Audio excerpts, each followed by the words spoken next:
sore nih Bu Yuli. Sore Bu Ningsih. Alhamdulillah nih ketemu lagi kita ya Bu. Nggih. Bagaimana nih kabarnya hari ini? Alhamdulillah kabarnya baik Bu. Walaupun tetap masih ada beberapa yang dipikirkan, terutama kan di kelas gitu ya Bu ya. Karena sebagai wali kelas. Oke. Mungkin Bu Yuli bisa cerita nih pada saya nih untuk hari ini kita bertemu nih Bu. Saya ingin Bu, ingin curhat sebenarnya sama Bu Ningsih. Apalagi Bu Ningsih kan guru yang senior, gitu kan. Jadi banyak solusi-solusi. Gini Bu, saya kan ngajar di kelas 5. Nah, ada beberapa anak itu masih itu Bu. Kelas saya itu ada yang belum bisa perkaliannya itu masih belum hafal perkalian dasar matematikanya. Padahal kan di kelas 5 itu nanti ada AMBK. Selain perkalian juga ada 3 siswa yang membacanya itu masih benar-benar dieja Bu. Jadi saya sebagai guru kelas 5 itu sudah berpikir keras bagaimana caranya, padahal dia nanti akan ikut AMBK. Oke. Berarti untuk permasalahan hari ini adalah ini intinya Bu Yuli nih ya. Berarti untuk masalah anak ya Bu, masalah anak tentang perkalian yang belum hafal dan tadi yang belum bisa membaca. Terus karena apalagi nanti untuk menghadapi AMBK ya Bu Yuli ya. Oke Bu, baiklah. Coba mari kita mencari solusinya ya Bu Yuli ya. Siapa tahu nanti kita menemukan solusi yang terbaik ya Bu. Oke, kira-kira dari ini Bu, untuk mencari solusi ini kira-kira dari skala 1 sampai 10 seberapa besar Ibu Yuli ini merasa dalam mencapai tujuan ini Bu Yuli? Mungkin sekitar 6 Bu. Karena masih ada beberapa siswa saya yang masih belum hafal perkalian dasar. Itu sebagai modal utama kan perkalian dasar, dan belum bisa teknik perkalian bersusun sehingga mempengaruhi proses belajar mereka terutama di matematika. Iya ya Bu. Memang ya anak-anak itu untuk perkalian bersusun itu agak ini ya Bu. Enggak di kelas Bu Yuli saja sih sebenarnya, hampir semua itu seperti itu anak-anak. Tapi gini, seperti ini Bu Yuli, kira-kira kalau menurut Bu Yuli, kekuatan apa yang Ibu miliki untuk mengatasi masalah ini Bu Yuli? Kekuatannya, saya telah mencoba memberikan pemahaman dulu kepada anak-anak dan tentang cara-cara praktis dalam perkalian seperti jari mati gayung untuk menghafal perkalian dasar. Kemudian dari itu beberapa siswa sudah mulai memahami tentang perkalian dasar tadi dan teknik perkalian bersusun. Oke. Baik Ibu. Nah, kira-kira adakah peluang atau kemungkinan yang sudah Ibu Yuli lihat dari tadi pemahaman tadi Bu? Mungkin peluangnya bisa melibatkan orang tua kali ya Bu. Melibatkan orang tua untuk memantau anaknya ketika belajar di rumah. Jadi biar anak itu tidak kadang sekarang tuh banyak main gamenya saja, main HP terus, jadi meminta bantuan orang tua untuk bisa memantau anaknya untuk belajar di rumah dan dengan melakukan kegiatan-kegiatan pembiasaan. Ya, rencana yang bagus itu Bu, memang butuhkan itu memang orang tua ya Bu, karena kita kan kalau di sekolah kan hanya paling kan waktunya tadi lah, kita hanya gampangnya 6 jam, sedangkan waktu sebelumnya di rumah ya Bu. Kira-kira untuk itu Bu Yuli ada hambatan atau kendala Bu Yuli? Untuk hambatannya mungkin kemampuan anak yang berbeda-beda Bu. Karena kadang ada yang cepat banget nangkepnya, ada yang kurang gitu. Jadi kemampuan anak yang berbeda-beda, kemudian motivasi anak yang berbeda juga, ada yang ketika dia datang hanya belajar saja gitu. Oke.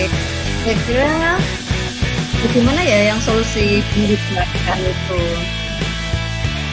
Solusinya mungkin saya pikir dengan melibatkan orang tua untuk lebih aktif memantau anaknya ketika ada di rumah. Kemudian mungkin dari sayanya mengadakan kegiatan pembiasaan mungkin Bu. Selain kalau setiap pagi tidak hanya literasi saja, mungkin harus dengan numerasi ya Bu. Jadi numerasinya mungkin yang sederhana sajalah, tadi perkalian pakai menu sarapan pagi, nanti pas pulang dengan cara permainan atau game yang khususnya tentang perkalian. Jadi biar anak itu hafal gitulah perkalian. Oke, itu langkah yang bagus loh Bu Yuli, yang positif sekali ya. Tapi kira-kira bagaimana Bu Yuli untuk merencanakan untuk mencapai tujuan ini Bu Yuli? Untuk merencanakannya? Saya berencananya dengan ya terutama bekerja sama dengan guru di sekolah saya Bu, dengarkan sejawatlah dengan guru dan dengan siswa dalam pelaksanaan kegiatan. Berarti di sini melibatkan aktif siswa itu biar ikut aktif dalam kegiatan pembiasaan yang saya lakukan. Kemudian kalau nanti bisa dilihat progresnya tidak hanya di kelas saya saja, mungkin nanti bisa diikuti sama kelas-kelas lain, sehingga nanti setiap ketika dia naik level ke kelas berikutnya juga anak itu sudah hafal perkalian dasar. Oke, baguslah itu Bu Yuli sudah ini ya. Nah, Bu Yuli, apakah ada prioritas tertentu dalam rencana ini? Prioritas utamanya mungkin itu Bu. Tadi kegiatan pembiasaan yang tadinya hanya literasi diselingi dengan numerasi. Jadi tidak hanya membaca terus, tapi dengan numerasi. Tadi dengan membuat menu-menu sarapan pagi, anak bisa mengambil soal, kemudian mengerjakan soal dalam bentuk perkalian. Oke, langkah yang bagus ini ya. Kira-kira bagaimana nih Bu Yuli jangka waktunya?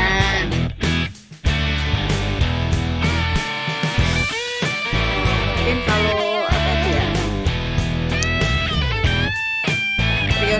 langkah jangka waktunya 1 bulan ke depan gitu. 1 bulan ke depan dilihat progresnya dulu, apakah ada peningkatan atau tidak. Kalau misalkan 1 bulan ini ada peningkatan, mungkin akan rencana saya tadi itu akan berlangsung terus dilakukan sampai anak itu memang benar-benar mahir dalam perkalian. Tapi kalau dalam 1 bulan kayaknya progresnya kurang begitu bagus, mungkin akan mencari rencana-rencana aksi yang lain. Ya. Bagus Bu Yuli ya. Nah, sekarang gimana ya Bu Yuli menjelaskan rencana ini Bu Yuli untuk mengukur keberhasilan anak itu? Mengukur keberhasilan anak ini dengan cara berarti kan setiap hari kan anak mengikuti kegiatan pembiasaan tadi kita bisa lihat progresnya anak ini dari yang ngomong sering salah, apakah masih salah terus setiap hari atau tidak. Kemudian berarti dilihat dari hasil itu kan, karena kan tadi kan kegiatan numerasi, jadi kita bisa memantau anak apakah setiap hari itu dia mengikuti dan ikut dengan baik atau tidak. Dan mungkin bisa pakai tes itu ya Bu ya, coba perkaliannya udah bisa belum.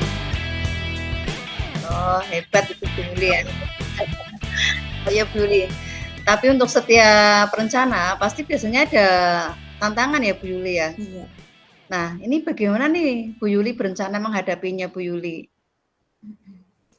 Kalau pastilah itu Bu, saya lagi ingin curhatnya, kira-kira nanti ketika ada rencana pasti ya ada tantangan di tengah jalan gitu ya Bu. Iya. Jadi kadang apalagi di awal itu belum tentu pasti rencana saya itu berjalan dengan lancar. Mungkin bisa dengan ketika untuk menghadapi tantangan itu tadi karena saya berkolaborasi dengan rekan sejawat, kemudian nanti bisa meminta masukan dari rekan sejawat saya tentang rencana saya tadi itu bagaimana, ketika mungkin ada masukan yang baik yang positif lagi dari teman saya akan saya pakai. Terdengar bagus Bu Yuli, sudah oke nih. Nah, kira-kira komitmen Bu Yuli apa ya ini untuk rencana ini ya, komitmennya? Komitmen saya di sini benar-benar menjalankan rencana ini, jangan hanya di depan, nanti di tengah-tengah tidak dijalankan gitu ya Bu. Kadang sebuah kegiatan itu tergantung dari apa ya, kita tuh konsistennya itu loh Bu, yang sulit kadang ya. Sudah kita merencanakan ini nanti di awal itu semangat sekali, tapi di tengah-tengah itu pasti kadang males gitu kan. Komitmen saya di sini ingin benar-benar menjalankan rencana ini dan berusaha keras agar anak itu benar-benar menguasai perkalian, karena bagaimanapun perkalian itu menjadi dasar dia untuk mengikuti pembelajaran matematika. Oke, oke. Memang ya Bu Yuli ya, pastilah itu konsisten yang paling dibutuhkan ya. Karena saya sendiri saja benar Bu Yuli itu mengalami ya, kadang kita sudah semangat, tahu-tahu tiba-tiba down. Itu memang sudah biasa. Nah, kira-kira untuk ada apa rencana ini Bu Yuli tadi ya, kira-kira siapa yang bisa membantu Bu Yuli menjaga komitmen ini Bu Yuli? Yang bisa membantu yang pertama pasti adalah rekan sejawat teman-teman dalam satu instansi kerja saya, di kepala sekolah ataupun dengan teman-teman atau rekan guru yang lainnya. Kemudian dengan tadi orang tua juga, karena orang tua juga yang berperan untuk memantau anak ketika belajar di rumah, dan yang utama adalah siswanya karena dia adalah objeknya yang utama ya Bu ya. Jadi di sini yang itu ya tadi kayak semua warga yang di sekolah. Oke. Oh nggak terasa sudah mau selesai ya Bu ya. Kira-kira dari pembicaraan ini tindak lanjutnya apa nih Bu Yuli ini? Tindak lanjut dari Bu Yuli yang ingin dilakukan apa nih? Tindak lanjutnya mungkin langsung dari rencana aksi yang tadi apa ya saya ingin kerjakan seperti itu, mungkin nanti tindak lanjutnya langsung saya langsung saya berikan kepada siswa, kemudian memantau perkembangan siswa secara berkala ya Bu. Berarti setiap hari, kemudian kita lihat progresnya lah tindak lanjut itu, kemudian evaluasi dan merefleksikan kira-kira dari program yang tadi sudah saya berikan itu kira-kira punya berdampak positif atau tidak ya, atau punya efektivitas yang bagus atau tidak. Mungkin perlunya ya evaluasi yang berkelanjutan. Oke, saya percayalah Bu Yuli pasti bisa melakukannya Bu. Bu Yuli luar biasa. Iya. Oke Bu, saya tunggu ya Bu perkembangannya ya. Semoga Bu Yuli pokoknya berhasil lah untuk biar anak-anak itu lebih paham dalam perkalian dan membaca tadi ya Bu Yuli ya. Iya Bu Ningsih, semoga kita yang menjadi pendidik itu bisa menuntun anak ya bisa sukses lah ya Bu ya. Oke Bu Yuli tetap semangat ya. Semangat. Ya, semangat oke tadi harus konsisten, jangan kendor. Semoga rencana ini pokoknya buat Bu Yuli membawa perubahan yang positif lah ya Bu Yuli ya, sesuai yang kita impikan lah ya Bu Yuli ya. Terima kasih ya Bu sudah mau ajak sharing dan berbagi solusi dengan saya. Oke, semoga bermanfaat ya Bu Yuli ya. Oke, terima kasih Bu Ningsih. Bu Yuli ya, assalamualaikum.